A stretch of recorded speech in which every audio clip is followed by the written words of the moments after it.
So yesterday class, our grammar topic was about parts of speech, right? There are how many parts of speech in the English language? How many? Do you still remember? How many? Parts of speech? How many? 9. Okay, what's the first one? Letter N. Noun. What's the next one? Letter P. Pronoun. Next. What's the next one? Letter V. Verb. Okay, what else? Letter A. Adjective. Another A. Adverb. Okay, what's next? Letter C. Conjunction. Another one. Letter P. Preposition. Okay, next. Another one. What's missing? Letter E. Letter E, exclamation. Okay, are we complete? Is that 9 already? Okay, so those are the parts of speech. Oh, we are missing one more. Letter A. A, R. Huh? Article. Okay, so those are the 9 parts of speech of the English language. So our topics will be simple sentences, the types, okay, and present simple tense. Okay, let's begin with simple sentences. What is a simple sentence? A sentence, this is a sentence that contains only one independent clause, meaning can stand alone, being meaningful, complete thought, okay, nothing missing. It has a subject, a verb, and it expresses complete thought. It does not have any dependent clauses, although it may have phrases like prepositional phrases or modifiers. Structure, okay, so how to form a simple sentence? You begin with the subject. Okay, the subject, the who or the what, okay, and then we also have the verb, action word, okay. Sometimes we add an object, okay. An object can be a who or a what. Example, I like pizza. Do you love pizza? Yes, my favorite pizza flavor is I love Hawaiian and pepperoni as well. And tomato. I forgot the margarita. Okay, tomatoes. Okay, so in the sentence, I like pizza, the subject is I, the one talking. Okay, and then we have the verb like, I like pizza. The object is pizza. It answers the question what? I like what?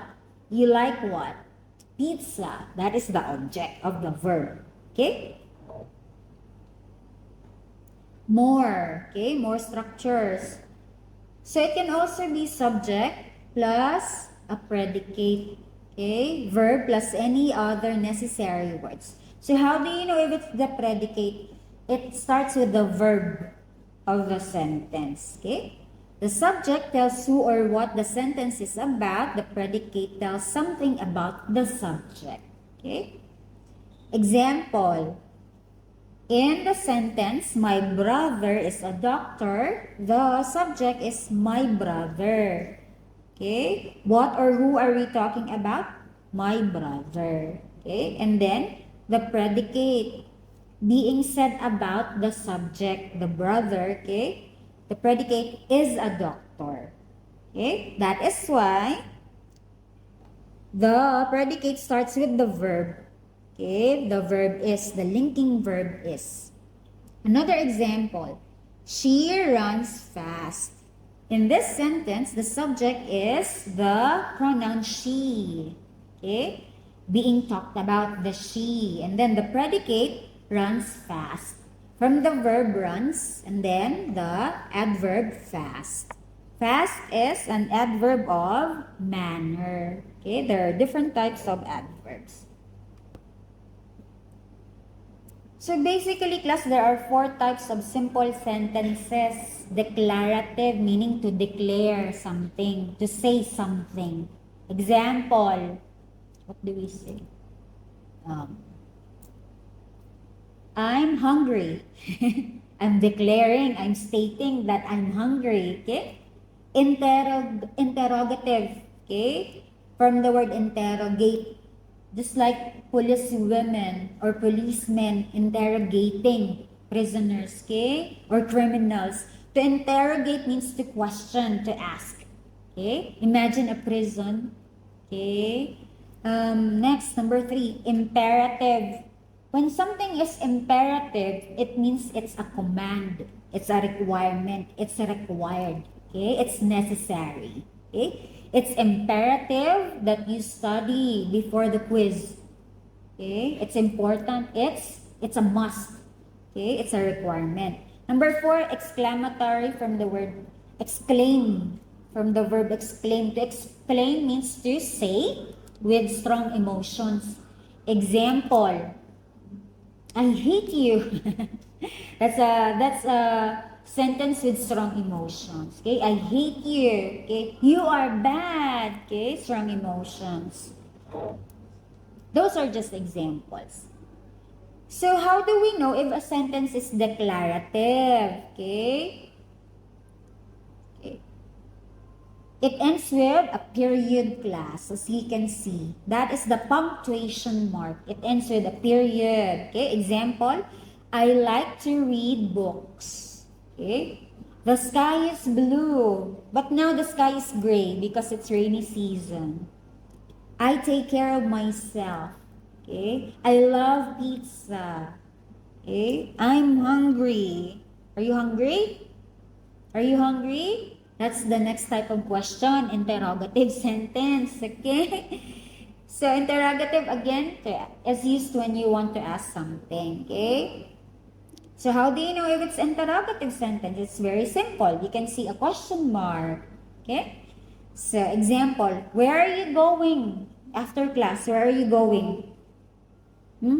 Where are you going? Shopping, playing, walking, eating? Okay. Another question, another example. Do you like pizza? What do you like? Do you like mukata? Do you like hot pot? Huh? Am I okay? Are you okay, class? Are you sleepy? Huh? Sleepy na? Sleepy? Okay. These are examples of interrogative sentences. Do you have questions? Do you understand, class? Yes, that's an example of interrogative as well. Okay, interrogative sentence. Next, imperative. Again, an imperative sentence is a command. Okay? It's an instruction. Okay? It's required. It's a mandate. Okay? So how do you know? It usually ends with a period, but sometimes with an exclamation mark. Example, go out. Okay, that's a command, right? When your mother is angry, go out of the room. Leave my sight. Okay? That's an example.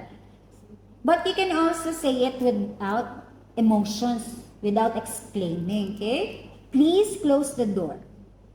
Please listen, class. Are you listening? Please listen. Okay? Please don't be sleepy. Okay? You sleep later after class. Okay? Stop talking. Are you talking? Who are talking? Stop talking. Okay? Be kind. Be kind to yourself. Be kind to humans. Be kind to animals. Be kind to the trees.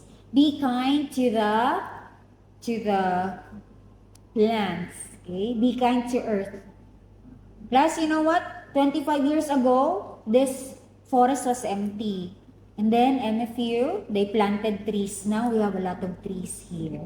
Okay? 20 plus years ago. Okay? Note, the subject here is often implied and imperative. Implied meaning hidden. Example, if I say, stop, listen. These are one word commands. Okay? Stop, listen, right, Go, okay? I don't have to say, you stop, you listen, okay? It's already implied, okay? That it connotes so that there is the subject you. Okay? Do you understand? Huh? Comprendes? Huh? Okay. The last type of simple sentence is exclamatory sentence. So again, this is the sentence that explains strong emotions. Okay? What a beautiful day. Huh? What a boring day. Are you bored? You seem sleepy, class. Okay?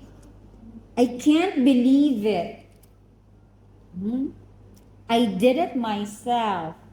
Okay? These are exclamatory sentences. Okay?